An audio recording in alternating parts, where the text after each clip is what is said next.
Nikki's കഫേയുടെ മറ്റൊരു video ബ്ലോഗിലേക്ക് എല്ലാ മാന്യപ്രേക്ഷകർക്കും ഹൃദയം നിറഞ്ഞ സ്വാഗതം. ഇന്ന് നമ്മൾ സൈക്കോളജിയായിട്ട് ബന്ധപ്പെട്ട ഒരു വീഡിയോ ആണ് ചെയ്യുന്നത്. ഇന്ന് നമ്മളോടൊപ്പം ഈ വീഡിയോയിൽ ജോയിൻ ചെയ്യുന്നത് ബെറ്റ്സി മാഡമാണ്. ബെറ്റ്സി മാഡം ഒരു എഴുത്തുകാരിയാണ്, അതോടൊപ്പം തന്നെ കൗൺസിലിംഗ് തെറാപ്പിസ്റ്റാണ്. അപ്പോൾ നമുക്ക് ഒരുപാട് ചോദ്യങ്ങൾ ചോദിച്ച് ഒരുപാട് കാര്യങ്ങളൊക്കെ മനസ്സിലാക്കാനുണ്ട്. അപ്പോൾ അതോടൊപ്പം തന്നെ മാഡത്തിൽ നിന്ന് പരിചയപ്പെടുത്തുന്നതിന് മുമ്പ് മാഡം എഴുതിയ ബുക്കുകളാണ് കുടുംബം, ഭൂമിയിലെ സ്വർഗം, ഉണർവ്, മനുഷ്യനും മനസ്സും, ഇങ്ങനെ കുറേയധികം ബുക്കുകളൊക്കെ എഴുതിയിട്ടുണ്ട്. അതോടൊപ്പം തന്നെ പത്രങ്ങളൊക്കെ എഴുതാറുണ്ട് അല്ലേ, ലേഖനങ്ങളൊക്കെ എഴുതാറുണ്ട്. അപ്പോൾ മാഡത്തെയാണ് ഇന്ന് നമുക്ക് ഗസ്റ്റായിട്ട് കിട്ടിയിട്ടുള്ളത്. നമുക്ക് ഒരുപാട് കാര്യങ്ങൾ ചോദിച്ച് മനസ്സിലാക്കുന്നുണ്ട്. നടത്തി നമ്മുടെ പ്രോഗ്രാമിലേക്ക് ഹാർദമായി സ്വാഗതം. നമ്മൾ നിക്കീസ് കഫേ റിലേഷൻഷിപ്പിനെ കുറിച്ച് ഒരുപാട് വീഡിയോസ് ചെയ്യാറുണ്ട്. പ്രത്യേകിച്ചും വിവാഹ ബന്ധങ്ങളും അതിനകത്ത് വരുന്ന പ്രശ്നങ്ങളെക്കുറിച്ചൊക്കെ ഒരുപാട് വീഡിയോസ് ചെയ്യാറുണ്ട്. ഇപ്പോൾ എനിക്ക് തോന്നുന്നു 2030 കേരളത്തിലെ ഏറ്റവും കൂടുതൽ ഡൈവോഴ്സ് നടക്കുന്ന, ഇന്ത്യയിൽ തന്നെ ഏറ്റവും കൂടുതൽ ഡൈവോഴ്സ് നടക്കുന്ന സ്റ്റേറ്റായിട്ടായിരിക്കും കേരളം മാറുന്നത്. അപ്പോൾ നമുക്ക് ഇത്തരം സാഹചര്യങ്ങൾ വളരെ വളരെ നിസ്സാരമായിട്ടുള്ള പ്രശ്നങ്ങളാണ് ഒരുപക്ഷെ ഒരു ഡൈവോഴ്സിലേക്കും ഒക്കെ കൊണ്ടെത്തിക്കുന്നത്. അപ്പോൾ ചെറിയ ചെറിയ അഡ്ജസ്റ്റ്മെൻറ്റ് അല്ല, അതിന് സൈക്കോളജിക്കലായിട്ട് കുറേ നോളജ് ഉണ്ടെങ്കിൽ ഒരുപാട് പ്രശ്നങ്ങൾ നമുക്ക് സോൾവ് ചെയ്യാൻ പറ്റും. മാഡം എന്നോട് പറഞ്ഞിട്ടുള്ള ഒരു കോൺസെപ്റ്റാണ് കോപ്പിംഗ് എന്ന് പറഞ്ഞൊരു മെക്കാനിസത്തെക്കുറിച്ച് എന്നോട് പറഞ്ഞിട്ടുണ്ട്. ആ കോപ്പിംഗ് എന്ന് പറയുന്ന മെക്കാനിസം എന്താണെന്ന് നമ്മുടെ പ്രേക്ഷകർക്കൊന്ന് പരിചയപ്പെടുത്തുക. ഇത് മനസ്സിലാക്കുന്നതോടുകൂടി ഒരുപാട് അവർക്ക് അവരുടെ ലൈഫ് ഒന്ന് ചേഞ്ച് ചെയ്യാൻ പറ്റും.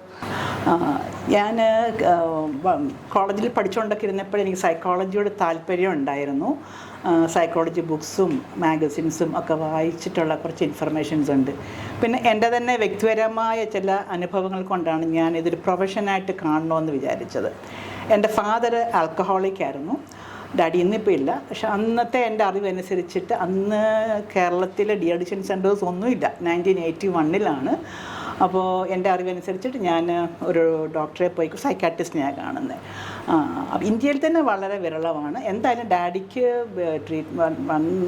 വൺ മന്ത് ട്രീറ്റ്മെൻറ്റ് കൊടുത്തു. ഡാഡി റിക്കവേർഡായി.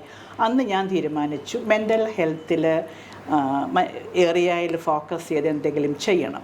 ഞാൻ ഡിഗ്രി കഴിഞ്ഞ് നിൽക്കുന്ന സമയം. അപ്പോൾ മനുഷ്യർ പല രീതിയിലാണ് വിഷമിക്കുന്നത്. ആ വിഷമിക്കുന്ന ആൾക്കാർക്ക് എന്തെങ്കിലും രീതിയിൽ സ്വാതന്ത്ര്യം കൊടുക്കുക, അതോടൊപ്പം തന്നെ അവരുടെ വിഷമസന്ധികളെ എങ്ങനെ നേരിടണം എന്ന് പ്രാപ്തമാക്കുക. അങ്ങനെ ഞാൻ എൻ്റെ വിഷമത്തെ നേരിട്ട് അത് അച്ചീവ് ചെയ്തല്ലോ. അതുകൊണ്ട് ആ മേഖലയിൽ പ്രവർത്തിക്കണം. അങ്ങനെ ഞാൻ കൗൺസിലിംഗ് പഠിക്കാൻ തീരുമാനിക്കുന്നു. ഞാൻ വെല്ലൂർ ക്രിസ്ത്യൻ കൗൺസിലിംഗ് സെൻറ്ററിൽ കൗൺസിലിംഗ് പഠിച്ചു. CMCയിലായിരുന്നു എൻ്റെ ഇൻറ്റേൺഷിപ്പ്. അതിനുശേഷം ബാംഗ്ലൂരിൽ കൗൺസിലിംഗ് സർട്ടിഫിക്കേഷൻ കോഴ്സ് പഠിച്ചു. പിന്നെ USA കൗൺസിലിംഗ് പഠിച്ചു.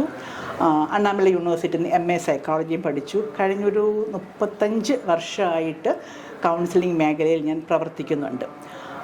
അതാണ് എൻ്റെ ഒരു അനുഭവ പരിചയം.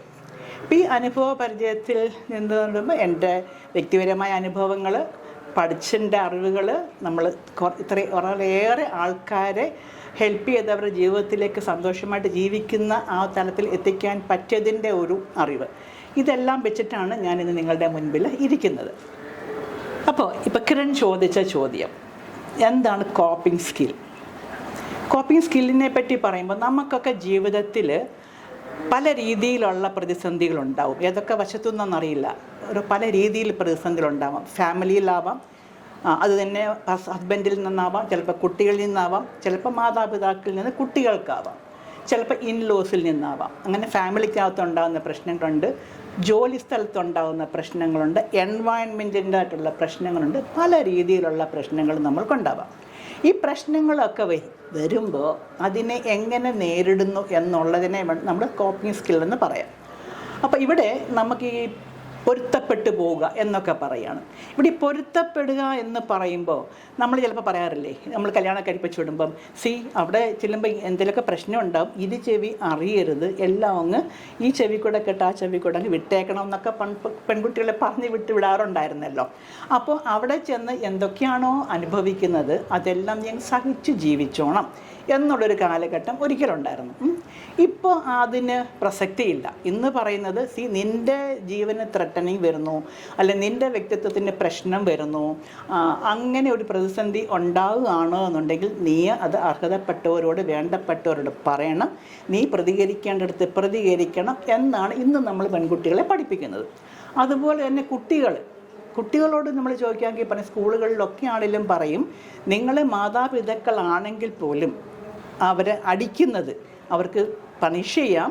അത് എന്താ പറയുക, അവർക്ക് അപ്രോപ്രിയേറ്റ് വേയിലല്ലാതുള്ള പണിഷ്മെൻറ്റ് മാതാപിതാക്കളാണെങ്കിൽ പോലും അതിരുവിട്ടിട്ടുള്ള പണിഷ്മെൻ്റ് ആണെന്നുണ്ടെങ്കിൽ അത് കുട്ടികളോട് പേരൻസ് കൊടുക്കുന്ന അബ്യൂസായിട്ടാണ് കാണുന്നത്. അപ്പോൾ ചിൽഡ്രൻസ് റൈറ്റ് അതും ഇന്ന് ഭയങ്കരമായിട്ട് പ്രധാനപ്പെട്ട ഒരു കാര്യമാണ്.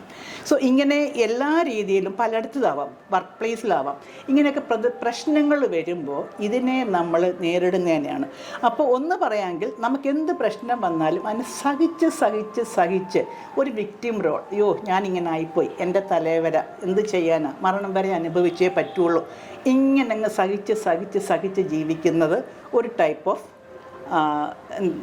എന്താ പറയുക, ഒരു ടൈപ്പ് ഓഫ് ജീവിത രീതിയാണ്. അതിനെ കോപ്പിംഗ് സ്കില്ലെന്ന് പറയാൻ പറ്റില്ല, ഒരു ടൈപ്പ് ഓഫ് പ്രതികരണം, നമ്മുടെ ഒരു ടൈപ്പ് ഓഫ് പ്രതികരണമാണ്.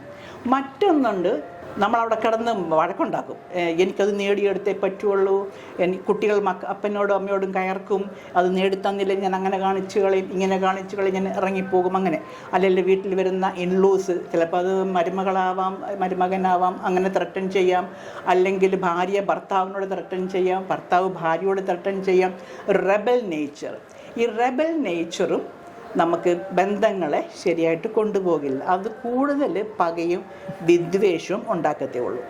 കോപ്പിംഗ്, അതിനകത്തൊരു കോപ്പിംഗ് സ്കില്ല്, അഡ്ജസ്റ്റ്മെൻറ്റ് എന്നൊക്കെ പറയുമ്പോൾ അതിനെ നമ്മൾ മറ്റേ ആളിനെ, അല്ലെങ്കിൽ കോപ്പിംഗ് സ്കിൽ എന്ന് പറയുമ്പോൾ healthy way of coping skill എന്ന് പറയുന്നത് നമ്മൾ മറ്റേ ആളിനെ മനസ്സിലാക്കുക, ആളാരാണോ എന്താണോ എന്ന് പറയുമ്പോൾ കുറേയേറെ ഫാക്ടേഴ്സ് ഉണ്ട് അതിനകത്ത്.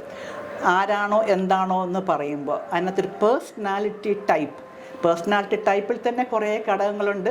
പിന്നെ ആളിൻ്റെ താല്പര്യങ്ങൾ, ഇൻട്രസ്റ്റ് ഗ്രൂപ്പുണ്ട്. നമ്മൾ അനലൈസ് ചെയ്യുമ്പം പേഴ്സണാലിറ്റി ടൈപ്പ് സൈക്കോമെട്രിക് അനാലിസിസ് എന്നൊക്കെ പറയും. അപ്പോൾ അതിനകത്ത് ഇൻട്രസ്റ്റ് ഗ്രൂപ്പുണ്ട്. ഈ കാര്യങ്ങളൊക്കെ നമ്മൾ കല്യാണം ആലോചിക്കുമ്പോൾ ഇതൊന്നും അറിയുന്നില്ല. ഈവൻ ലവ് മാരേജ് ആണെങ്കിൽ പോലും അറിയില്ല, വ്യക്തമായി അറിയണമെന്നില്ല. എന്താണ് മറ്റേയാളിൻ്റെ താല്പര്യങ്ങൾ, അദ്ദേഹത്തിൻ്റെ ലൈഫിനോടുള്ള പാഷൻ എന്താണ്, അദ്ദേഹത്തിൻ്റെ ലൈഫിനോടുള്ള ഡ്രീം എന്താണ്, ഇതൊന്നും അങ്ങോട്ടും ഇങ്ങോട്ടും അറിയണമെന്നില്ല. പ്രണയം തോന്നിയതിനൊരു ഫാക്ടർ കാണും, അതിൻ്റെ പുറത്ത് കമ്മിറ്റ് ചെയ്യും, കല്യാണം കഴിക്കും. ജീവിച്ച് തുടങ്ങി കുറേ വർഷം കഴിയുമ്പോൾ ഇയാൾ ഇങ്ങനെയാണ് അല്ലെങ്കിൽ ഇവളിങ്ങനെയാണ്, ഇങ്ങനെയൊക്കെ തിരിച്ചറിയുന്നത്. അപ്പോഴാണ് മുമ്പേ പറഞ്ഞ പോലെയുള്ള ഒന്നിൽ തലവരെന്നും പറഞ്ഞ് സഹിച്ച് ജീവിക്കും, അല്ലെങ്കിൽ മറുതലിച്ചു പോകും. എന്നാൽ പരസ്പരം മനസ്സിലാക്കി പോകുന്നതിനെയാണ് മൈൻഡ് മാനേജ്മെൻ്റ് എന്ന് പറയും.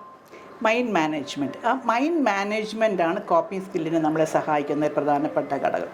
മൈൻഡ് മാനേജ്മെൻറ്റിൽ പ്രധാനമായിട്ട് 3 ഫാക്ടേഴ്സ് ഉണ്ട്.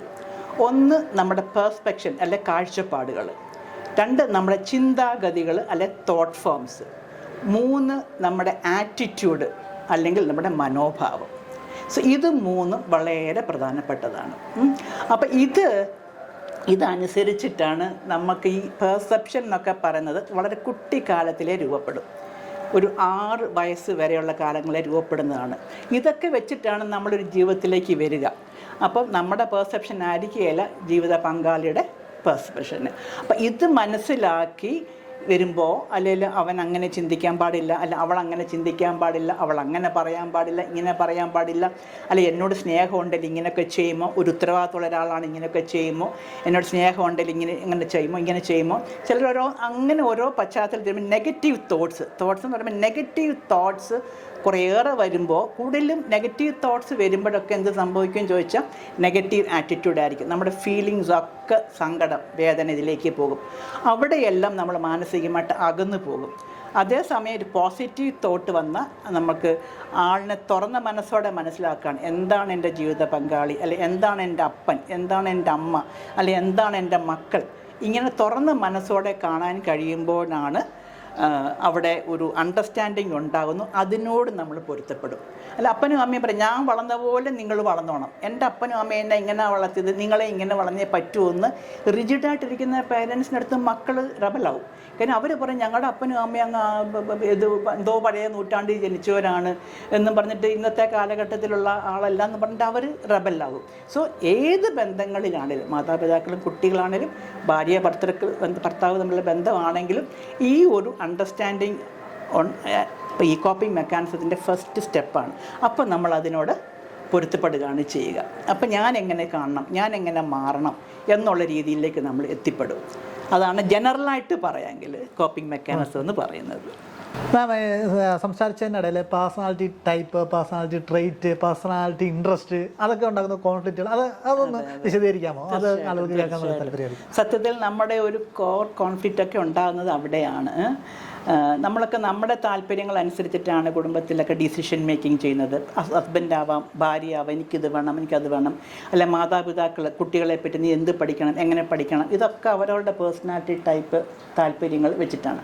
ഇപ്പോൾ ഒരു പേഴ്സണാലിറ്റി ഇൻട്രസ്റ്റ് എന്ന് പറഞ്ഞാൽ പ്രധാനമായിട്ട് 6 ഇൻട്രസ്റ്റ് കാറ്റഗറിയാണ് ഉള്ളത് ഒരു വ്യക്തിക്ക്. പേഴ്സണാലിറ്റി ഇൻട്രസ്റ്റ് ഗ്രൂപ്പിൽ 6 ഗണത്തിലാണ്. ഒന്ന് ഇൻവെസ്റ്റിഗേറ്റീവ് ഗ്രൂപ്പ്സ് എന്ന് പറയും. അവർ ഐഡിയാസ് ഇട്ട് കളിക്കുന്നവർ, അവരുടെ തലയ്ക്കകത്തെല്ലാം ഓരോ ആശയങ്ങളാണ്. ആ ആശയങ്ങൾ ഡെവലപ്പ് അതാണ് ഈ സയൻറ്റിസ്റ്റ് കണ്ടുപിടുത്തങ്ങൾ അങ്ങനെയൊക്കെ വരുന്നത്. ഇൻവെസ്റ്റിഗേറ്റീവ് ഗ്രൂപ്പ്സാണ്. വേറൊരു ഗ്രൂപ്പ് എന്ന് പറഞ്ഞാൽ റിയലിസ്റ്റിക് ഗ്രൂപ്പ്സ്. അവർ കാര്യങ്ങൾ പിന്നെ ശരീരം കൊണ്ട് ചെയ്യാൻ ടൂൾസ്, ആയുധങ്ങളൊക്കെ വെച്ച് ചെയ്യാൻ ഇഷ്ടപ്പെടുന്നവരാണ്, മെക്കാനിക്കൽ എന്നൊക്കെ പറയാം. അപ്പോൾ ഒരു ഉദാഹരണം പറഞ്ഞാൽ ഇൻവെസ്റ്റിഗേറ്റീവ് ഗ്രൂപ്പിലുള്ള ഒരാൾക്കാർ ഒരു കാർ, രണ്ടുപേരും മെക്കാനിക്കൽ എഞ്ചിനീയേഴ്സ് ആണെന്നിരിക്കട്ടെ. ഇൻവെസ്റ്റിഗേറ്റീവ് ഗ്രൂപ്പുള്ള ഒരാൾ നല്ലൊരു വണ്ടി ഡിസൈൻ ചെയ്യും, ഡിസൈൻ ഉണ്ടാക്കുക. അവരുടെ ഐഡിയയാണ്. ഓക്കെ, ഇന്നത് അങ്ങനെ പോയാൽ ഇതിങ്ങനെ ഇരിക്കും, അങ്ങനെ കണ്ടുപിടുത്തം നല്ലൊരു ഡിസൈൻ ചെയ്യും. പക്ഷെ അവരെ ഒരു വണ്ടി ഉണ്ടാക്കാൻ അവർക്കൊക്കത്തില്ല. അവർ ചെയ്യുന്നത് ഇൻവെസ്റ്റിഗേറ്റീവ് ഗ്രൂപ്പുള്ള മെക്കാനിക്കൽ എഞ്ചിനീയേഴ്സ് ആണ്. ഓക്കെ, അവർ തന്നെ ടൂള് വേണം, കാര്യങ്ങൾ അത് ചെയ്യണം, ഇത് ചെയ്യണം, പല അത് റിയലിസ്റ്റിക് ആയിട്ട് അവരുടെ കൈകൾ കൊണ്ടൊക്കെയാണ്. ഞാൻ എക്സാമ്പിൾ പറഞ്ഞാണ് മെക്കാനിക്കൽ എഞ്ചിനീയേഴ്സിൽ നമ്മൾ വ്യത്യാസം. ഇൻവെസ്റ്റിഗേറ്റീവ് ആൾക്കാർ ഇത് കണ്ടുപിടുത്തങ്ങളിലേക്ക് പോകും. മറ്റവർ അവർക്ക് ഐഡിയാസ് ഇട്ടാണ് കളിക്കുന്നത്. മറ്റവർ ഈ കൂടുതലും ഈ ടൂൾസ്, അത് നമ്മുടെ ജന്മനാ ഉള്ള വാസനകൾ. അതെ, വാസനകളാണ്. അപ്പം അവർക്ക് ചില ടൂൾസ് ഇട്ട് ചെയ്യാൻ, കൊച്ചു കുട്ടികൾ തന്നെ ചിലപ്പം എന്തെങ്കിലുമൊക്കെ റിപ്പയർ ചെയ്യും. അത് അവരുടെ ഒരു ഇൻബോൺ വാസനയാണ്. അത് കൈ കിട്ടിയാലും ഒന്ന് അഴിച്ചു പണിഞ്ഞെല്ലാം കറക്റ്റായിട്ട് ചെയ്യും, എല്ലാം അഴിച്ചു പണിഞ്ഞ് നന്നായിട്ട് അസംബ്ലി ചെയ്യും. അത് അവരുടെ ഒരു വാസനയാണ്. അപ്പം അത്ലറ്റിക്സ് ഒക്കെ ഈ ഒരു റിയലിസ്റ്റിക് ഗ്രൂപ്പിൽ അവർക്ക് ശരീരം കൊണ്ട് ചെയ്യാൻ ഇഷ്ടമാണ്. അതാണ്. പിന്നെ ഉള്ളൊരു ഗ്രൂപ്പാണ് ആർട്ടിസ്റ്റിക് ഗ്രൂപ്പ്. അത് നമുക്കെല്ലാം അറിയാം, കലാവാസന. അതും ഒരു വാസനയാണ്, കലാപരമായ വാസന, ബൈ ബർത്ത് കിട്ടുന്നത്. അതെ, കലാവാസന, ആർട്ടിസ്റ്റിക്. അവർക്ക് ആർട്ടുമായി ബന്ധപ്പെട്ട് കാര്യങ്ങൾ ചെയ്യാൻ ഭയങ്കര ഇഷ്ടമാണ്. എഴുതുമായിരിക്കാം, വരയ്ക്കുമായിരിക്കാം, ഡാൻസ് ആയിരിക്കാം, ഇങ്ങനെയൊക്കെ പല കാര്യങ്ങൾ ചെയ്യും.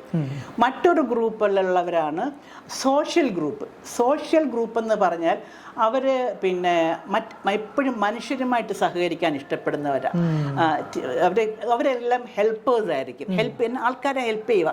Councillors, doctors, nurses, police officers, ഇവരൊക്കെ മനുഷ്യരുമായിട്ടാണ് ഡീൽ ചെയ്യുന്നത്. അവർക്ക് ആ ഹ്യൂമൻ സ്കിൽ, മനുഷ്യരോട് ഇടപെടുക, മനുഷ്യരുടെ പ്രയാസം കേൾക്കുക, അവരെ സഹായിക്കുക, ഹെൽപ്പേഴ്സ് ഗണത്തിൽ പെടും. മറ്റേന്ന് പറഞ്ഞാൽ പിന്നെ ഡൂവേഴ്സ് ആണ്, ഈ കൈകൊണ്ട് ഈ റിയലിസ്റ്റിക് ഗ്രൂപ്പ് എന്ന് പറഞ്ഞത്. സോ പിന്നെ ഈ ആർട്ടിസ്റ്റിക് ഗ്രൂപ്പുകാരൊക്കെ ക്രിയേറ്റേഴ്സ് ആയിരിക്കും എന്നുള്ളതാണ്. പിന്നെ ഈ അടുത്തത് ചില ഒരു എൻ്റർപ്രൈസർ എന്ന് പറയും. എൻ്റർപ്രൈസർ എന്ന് പറഞ്ഞാൽ അവർക്ക് അവരുടെ ആശയങ്ങൾ പറഞ്ഞ് ഫലിപ്പിക്കാൻ കഴിവുള്ളവരാണ്.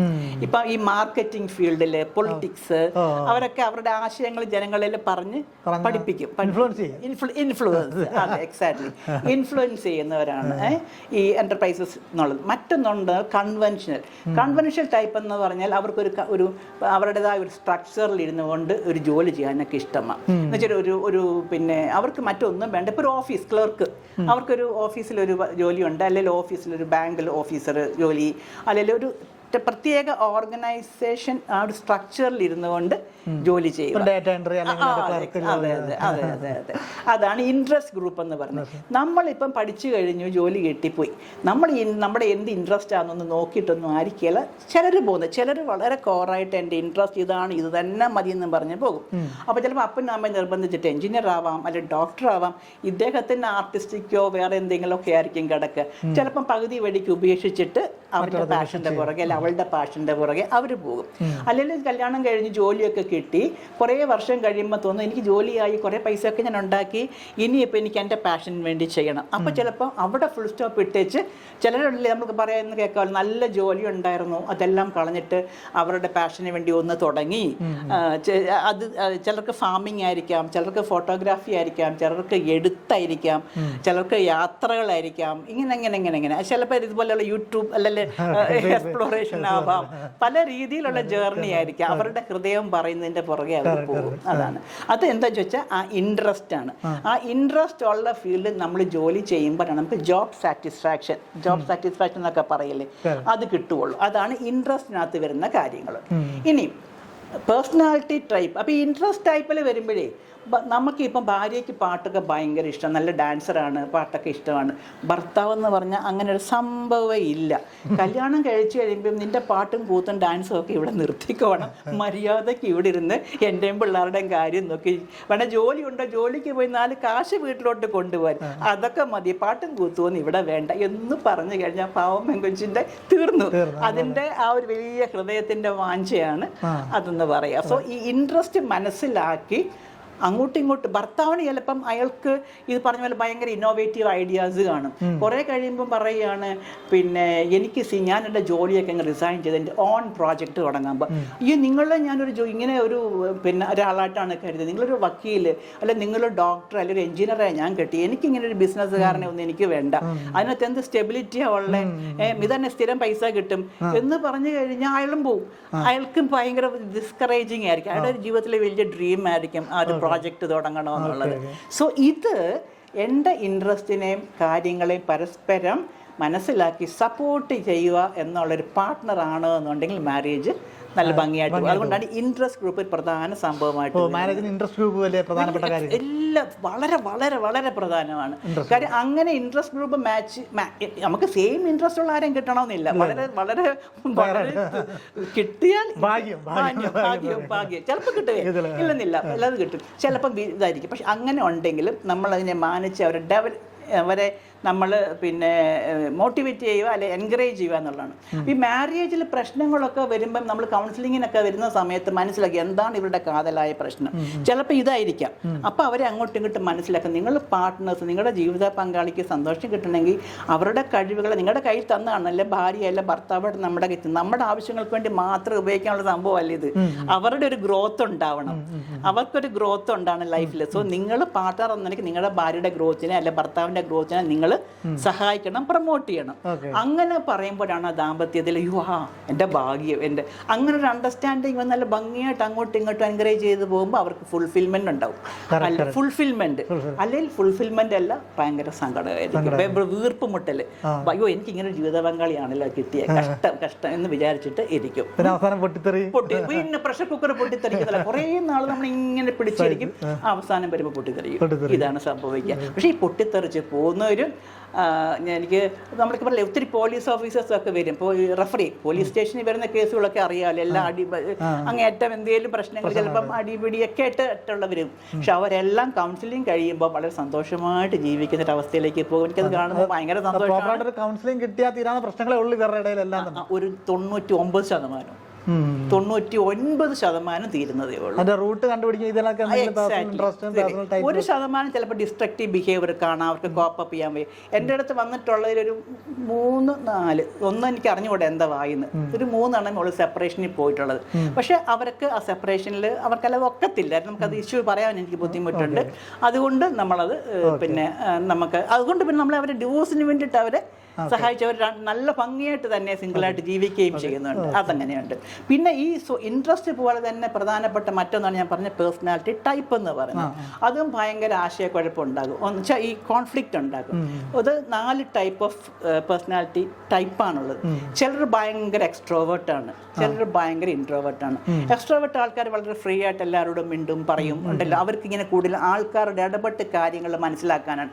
ഇപ്പം തന്നെ കിരണിനോട് ഞാൻ ആദ്യം പരിചയപ്പെട്ടപ്പോൾ ഞാൻ ഒത്തിരി യാത്ര ചെയ്യുന്നുണ്ട്, ഒത്തിരി ടൈപ്പ് ഓഫ് ആൾക്കാരെ കാണുന്നുണ്ട്, അങ്ങനെ ഞാൻ കുറേ കാര്യങ്ങൾ പഠിക്കുന്നുണ്ട്.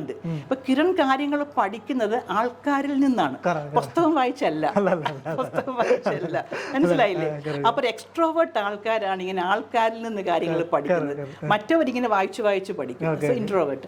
അപ്പൊ ഇത് എക്സ്ട്രോവേർട്ട് ഒരാള്. അപ്പൊ ഇൻട്രോവേർട്ട് എന്ന് പറഞ്ഞാൽ അങ്ങനെ ആൾക്കാരോട് അങ്ങനെ അധികം മിങ്കിൾ ചെയ്യത്തില്ല. അപ്പോൾ അവർക്ക് ഈ ഉൾവലി തന്നെ ഇരിക്കുക, അതുകൊണ്ട് അവർക്ക് മനുഷ്യ പറ്റില്ലാത്തവരെന്നല്ല, അവർക്ക് എപ്പോഴും കാര്യങ്ങൾ ആഗ്രഹിക്കുന്നത് ഏകാന്തതയിൽ ഇരിക്കുക, വായിക്കുക, റിഫ്ലക്റ്റ് ചെയ്യുക, കാര്യങ്ങൾ മനസ്സിലാക്കുക, പിന്നെ അങ്ങനെ ആൾക്കാരായിരിക്കാം ഇൻട്രോവേർട്ട് എന്ന് പറയുന്നത്. അപ്പം ഭർത്താവ് ഈ എക്സ്ട്രോവേർട്ട് ആൾക്കാർ ഒരു സോഷ്യൽ ടൈപ്പും കൂടെ ആണെങ്കിൽ പിന്നെ തീർന്നു. മനുഷ്യരുടെ ഇടയ്ക്കായിരിക്കും അവർ. പിന്നെ രണ്ടും കൂടെ ഉണ്ടെങ്കിൽ ഒരു എക്സ്ട്രോവേർട്ട് ഭാര്യയാണ്, അല്ല എക്സ്ട്രോവേർട്ട് ഹസ്ബൻഡാണ്, അവരൊരു സോഷ്യൽ ഇൻട്രസ്റ്റ് ഉള്ളവരാണെങ്കിൽ പിന്നെ മനുഷ്യരുടെ ഇടയ്ക്ക് അവർ കയറത്തില്ല. അവർ തന്നെ അവിടെ ആയിരിക്കും. നിങ്ങൾക്കറിയാം ഒത്തിരി പേര് അങ്ങനെ പൊളിറ്റീഷ്യൻസ് ഇല്ല, അവർ റിയലി എൻജോയ്. ആർട്ടിസ്റ്റ് ഉണ്ടാവും, റിയലി സോഷ്യൽ വർക്കേഴ്സ് ഉണ്ടാവും, really enjoy their life with people. അതാണ്. അപ്പൊ ഇനി ഭാര്യ എങ്ങനെയാണെന്നുണ്ടെങ്കിൽ ഭർത്താവിന്റെ കാര്യം കെട്ടപ്പോക, ഇവളെ എനിക്കൊന്ന് കിട്ടത്തുപോലില്ല. അപ്പൊ നമ്മൾ നീ അവിടെ മൂക്കുകയറിടും, അവിടെ പോകരുത്, ഇവിടെ പോകരുത്, അങ്ങനെ ചെയ്യരുത്, ഇങ്ങനെ ചെയ്യരുത്, ഭയങ്കര പ്രശ്നമാവും. അതാണ് എക്സ്ട്രോവേർട്ട് ഇൻട്രോവേർട്ട്. പിന്നെ മറ്റൊന്നുള്ളത്, പിന്നെ ഈ പേഴ്സണാലിറ്റി ടൈപ്പിനകത്തുള്ള വേറൊരു സംഭവം, അവർക്ക് ഒന്നിൽ സെൻസിങ് എന്ന് പറയും, അല്ലെങ്കിൽ ഇൻറ്റ്യൂട്ടീവ്. അപ്പോൾ സെൻസിങ് എന്ന് പറഞ്ഞാൽ നമുക്ക് സെൻസ് ഓർഗൻസ് ഉണ്ടല്ലോ, കണ്ടും കേട്ടും ഫാക്ട്സിനെ പറ്റി ബേസ് ചെയ്ത് മാത്രങ്ങളെ കാര്യങ്ങളെ ഗ്രഹിക്കുകയുള്ളൂ. കണ്ട് കേട്ട് നമ്മൾ എന്താ പറയുക, പിന്നെ ഫാക്ട്സ് ഉണ്ടോ, സെൻസ് ഓർഗൻസ് കണ്ടും കേട്ടതെല്ലാം സയന്റിഫിക് കണ്ടും കേട്ട് സയന്റിഫിക് ആയിട്ട് ഞാൻ കാണുന്നു, കേൾക്കുന്നു, ആ ഫാക്ട് മാത്രമേ ഞാൻ മനസ്സിലാക്കത്തുള്ളൂ, അതിനപ്പുറത്തോട്ട് പറഞ്ഞു ഞാൻ മനസ്സിലാക്കത്തില്ല. മറ്റൊരു ഇൻഡ്യൂട്ടീവ് ആണ്. ഇൻഡ്യൂട്ടീവ് എന്ന് പറഞ്ഞാൽ ചിലപ്പോൾ ദീർഘവീക്ഷണം, എൻ്റെ മനസ്സങ്ങനെ പറയുന്നു, ചിലപ്പോൾ സംഭവിക്കാം. ഒരു ഇൻഡ്യൂട്ടീവ് ആൾക്കാരായിരിക്കും. അപ്പം അങ്ങനെയുള്ള ഇൻട്രോവേർട്സ് കുറച്ച് ഇൻഡ്യൂട്ടീവ് ആയിരിക്കും. കാരണം അവർക്ക് അവരുടെ മനസ്സിൻ്റെ ഉള്ളിലാണ് പറയുക, അത് ഇതെങ്ങനെ ആയിരിക്കും, ഇങ്ങനെ സംഭവിക്കും കേട്ടോ, ആളിങ്ങനെ ആയിരിക്കും, ചിലപ്പോൾ സത്യമായിരിക്കും. അവരുടെ അനലൈസിങ് പ്രോസസ്സ് അങ്ങനെയാണ്. സോ അതാണ്. അപ്പോൾ ഇത് രണ്ടും രണ്ട് വ്യത്യാസമാണ്. അപ്പോൾ ഇപ്പം ഭർത്താവ് പറയുകയാണ്, ഭാര്യയോട് നീ അവിടെ പോവാൻ, നീ ആ പരിപാടിക്ക് പോകണ്ട കേട്ടോ, അവൾക്കതൊരു നല്ല ചാൻസ്, അതെന്താ നിങ്ങൾ പോകണ്ടെന്ന് പറഞ്ഞ്, അത് ശരിയാവില്ല. എന്തുകൊണ്ട് ശരിയായെന്ന് പറയില്ല. അപ്പോൾ അയാൾക്കത് പറയാൻ ബുദ്ധിമുട്ട് കാണും എൻ്റെ കാര്യം. പക്ഷെ ഭാര്യയ്ക്ക് അത് എന്തുകൊണ്ടെന്ന് അറിഞ്ഞെങ്കിലേ തൃപ്തിയാവുള്ളൂ. കാരണം സാധ്യത നിങ്ങൾ പറ, ഞാൻ എന്തുകൊണ്ടാണ്, നിങ്ങൾ എന്തുകൊണ്ട് നോ പറഞ്ഞു. ഇവർ സെൻസിങ് ആണ്, അദ്ദേഹം ഇൻഡ്യൂട്ടീവ് ആണ്. അല്ല, നമ്മളൊരു കാര്യം വീട്ടിലേക്ക് ഒരു സംഭവം മേടിക്കണം, എന്തെങ്കിലും ഒരു സംഭവം രണ്ടുപേരും ആഗ്രഹിച്ചു, ഭർത്താവ് പറയും അതിപ്പോൾ വേണ്ട. എന്തുകൊണ്ട് വേണ്ട? നിങ്ങൾ പറയുന്നത് എന്തുകൊണ്ട് വേണ്ട എന്ന് പറ. അയാൾക്കൊരു ഇൻഡ്യൂട്ടീവ് മൈൻഡ്, ഇവൾക്ക് ഇൻഡ്യൂട്ടീവ് മൈൻഡ് ഉള്ള ആള് കറക്റ്റായിട്ട് കമ്മ്യൂണിക്കേറ്റ് ചെയ്യത്തില്ല എന്നാണ് പറയുന്നത്. കമ്മ്യൂണിക്കേറ്റ് ചെയ്യത്തില്ല, അയാൾക്കൊരു കാരണം കാണും, പക്ഷെ കാരണം പറയാൻ ഭാര്യയോട് പറയാൻ പറ്റത്തില്ല. പറയാതെ അവരുടെ ഉള്ളിലുണ്ട്, അത് പോയാൽ ശരിയാവില്ല. ചിലപ്പം ഭാര്യയോട് പറയാൻ പറ്റാത്തതുമായിരിക്കാം.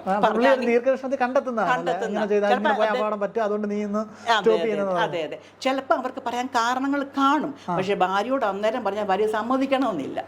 അവരങ്ങനെയാണല്ലോ. അതെ അതെ, നിങ്ങളത് പറഞ്ഞ ശരിയൊന്നും അല്ല, നിങ്ങൾക്ക് എങ്ങനെ അവരെ പറ്റി അങ്ങനെ വിലയിരുത്താൻ പറ്റുന്നേ, അവർ നല്ല മനുഷ്യരാണ്, അവരെങ്ങനെ പറഞ്ഞ ശരിയൊന്നും അല്ല, സമ്മതിക്കണമെന്നില്ല.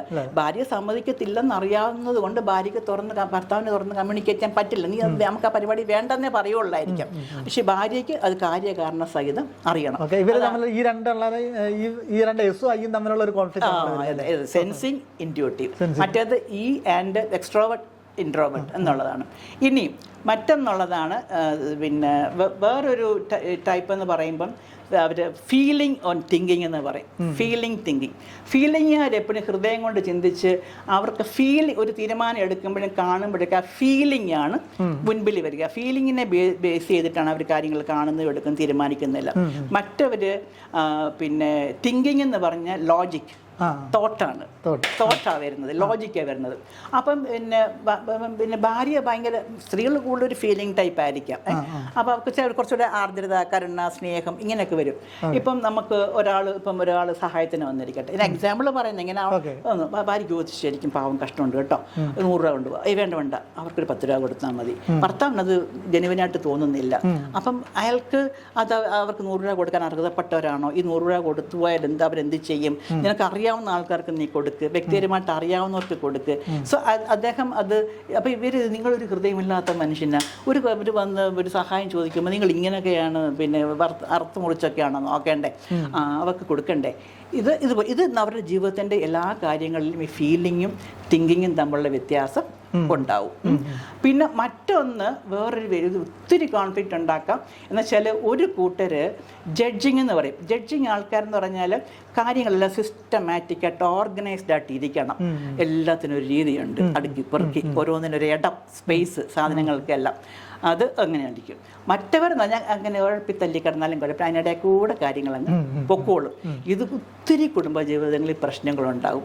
ചില ആൾക്കാർക്ക് പിന്നെ ഈ ഓർഗനൈസ് ചെയ്യുന്നതിൽ അല്പം OCDയും കാണും. OCD കഴിഞ്ഞാൽ ഒബ്സസീവ് കമ്പൾസീവ് ഡിസോർഡർ. കാരണം എല്ലാം അങ്ങനെ അടുക്കി ഇരിക്കണം, പേപ്പർ അങ്ങനെ അത് ഒരു പാത്രം തിരിഞ്ഞിരിക്കാൻ പാടില്ല, കൊടുക്കാൻ പാടില്ല, അടുക്കളയിലെ പാത്രങ്ങളൊക്കെ എല്ലാം ഇങ്ങനെ ഇപ്പം അടുക്കളയിലൊക്കെ നമ്മൾ നിറഞ്ഞു കിടക്കാൻ ആ ഭാര്യയ്ക്ക് അതെല്ലാം അടുക്കി പെറുക്കി കഴുകി വെച്ചിട്ട് അടുത്തൊരു കപ്പ് ചായ എടുക്കാൻ പറ്റുള്ളൂ. ഭർത്താവ് പറയും നീ അങ്ങ് ചായ എടുത്തിട്ട് ഇതൊക്കെ അങ്ങ് അടുക്കി ബാക്കി പാത്രം കഴുകുക, അതൊക്കത്തില്ല. കാരണം അവർക്ക് ഓർഗനൈസ്ഡ് സിസ്റ്റമാറ്റിക്. ഇത് ഭയങ്കര പ്രശ്നം ഈ റിലേഷൻഷിപ്പിൽ ഉണ്ടാക്കും. അപ്പം പറയും നിങ്ങൾ എന്തിനാ അവിടെ അതിട്ടു, എന്തിനിതിട്ടു, പേപ്പർ എടുത്തിട്ട് അതില്ലേ, നിങ്ങൾ തുണി പിന്നെ പുറത്ത് പോകാൻ നിങ്ങൾ ഡ്രസ്സ് മാറിയിട്ട് എവിടെ ഇട്ടെ, പിന്നെ എന്താണ് സ്റ്റാൻഡിലിട്ടോ ബെഡിൽ ഇട്ടിട്ടല്ലേ പോയത്, അല്ലെങ്കിൽ നിങ്ങൾ ഷൂസ് എവിടെ ഇട്ടു, ഷൂ റാക്കൽ എന്താ വെക്കാഞ്ഞേ, അല്ലെങ്കിൽ നിങ്ങൾ കാപ്പി കുടിച്ചിട്ട് ചായ എവിടെ കപ്പ എവിടെ വെച്ചു, ഇങ്ങനെ ചോദ്യങ്ങൾ ചോദിച്ചുകൊണ്ടേ. അപ്പം അവർക്ക് ഭയങ്കര ഇറിറ്റേറ്റിംഗ് ആയിരിക്കും. ഇതും ഈ പേഴ്സണാലിറ്റി ടൈപ്പിലെ കാര്യങ്ങളാണ്. ഇതൊക്കെ ഇത് സംഘർഷങ്ങൾ ഉണ്ടാക്കുന്ന സംഭവം പേഴ്സണാലിറ്റി ടൈപ്പും സോഷ്യൽ ഇൻട്രസ്റ്റ് എന്ന് പറഞ്ഞു. ഇത് നമുക്ക് മനസ്സിലാക്കാൻ പറ്റിയാൽ ലൈഫ് സ്മൂത്താണ്. കാരണം എനിക്ക് സത്യത്തിൽ ഞാൻ ഭയങ്കര ജഡ്ജിങ് ടൈപ്പാണ്. കുറേ OCD ഉണ്ടായിരുന്നു പറയാം. എനിക്ക് അറേഞ്ച് ചെയ്തിപ്പോൾ നമ്മളൊരു എന്തെങ്കിലും ഒത്തിരി അറേഞ്ച്മെൻറ്റ്സ് ഒക്കെ ചെയ്യും. ഞാൻ കയറി വരുന്നവരെ ഫ്ലവർ അറേഞ്ച്മെൻറ്റ് ഒരു ഇല വല്ലതും തിരിഞ്ഞു പോയാൽ ആദ്യം എൻ്റെ കണ്ണിലതാണ് ഇതാരാണ് തട്ടിക്കളഞ്ഞത്, അതൊന്ന് നേരെ ആക്കിയിട്ട് എനിക്ക് അടുത്ത ജോലി ചെയ്യാൻ പറ്റുള്ളൂ. അങ്ങനത്തെ ടൈപ്പായിരുന്നു. അപ്പം അത് നമുക്ക് വീട്ടിൽ കൂടെ നിൽക്കുന്നവർക്കൊക്കെ ഭയങ്കര ശ്വാസം മുട്ടും. ഇങ്ങനെ ഞാൻ പക്ഷെ ഞാൻ തന്നെ പിന്നെ റിയലൈസ് ചെയ്ത് ഇത് വീടാണ്, തട്ടിമുട്ടിയൊക്കെ പോകാം, നമ്മൾ വെക്കുന്ന പോലെ എപ്പോഴും ഇരിക്കണം എന്നല്ല, ഇറ്റ്സ് ഓക്കെ. ഞാൻ തന്നെ പിന്നെ അതൊന്ന് ക്രമീകരിച്ച് വെക്കണം. അങ്ങനെ നമ്മൾ പഠിച്ചു കഴിഞ്ഞാൽ ഇതാവും. ഇനി നമ്മൾ ഭാര്യ അങ്ങനെ കുറച്ച് ഇറിറ്റേഷൻ കാണിക്കുകയാണെങ്കിൽ ഭർത്താവ് മനസ്സിലാക്കും ഇത് അവളുടെ പ്രശ്നമാണ്, ഓർഗനൈസ്ഡ്, അവർക്ക് എന്നോടുള്ള സ്നേഹക്കുറവോ ബഹുമാനക്കുറവോ ഒന്നും അല്ല, ഇങ്ങനെ കുഴപ്പി കിടക്കുന്നതിൻ്റെ ഒരു ഇറിറ്റേഷൻ കാണിച്ച കാര്യം ശരിയാവും എന്ന് മനസ്സിലാക്കി കഴിഞ്ഞാൽ ഇല്ല. ഈ അണ്ടർസ്റ്റാൻഡിങ് ഉണ്ടായാൽ കോപ്പിംഗ് സ്കില്ല് ഉണ്ടാവും. അതാണ് ഏറ്റവും പ്രധാനം. ഈ 2 ഫാക്ടേഴ്സ് പ്രധാനപ്പെട്ടതാണ് വ്യക്തിത്വത്തിൻ്റെ 2 പ്രധാനപ്പെട്ട കാര്യങ്ങൾ. പിന്നെ നമ്മൾ ജനിച്ച് വളർന്ന പശ്ചാത്തലം ഇങ്ങനെയുള്ള കാര്യങ്ങളൊക്കെ ഒത്തിരി ഇത് പ്രധാനപ്പെട്ട കാര്യങ്ങളാണ്.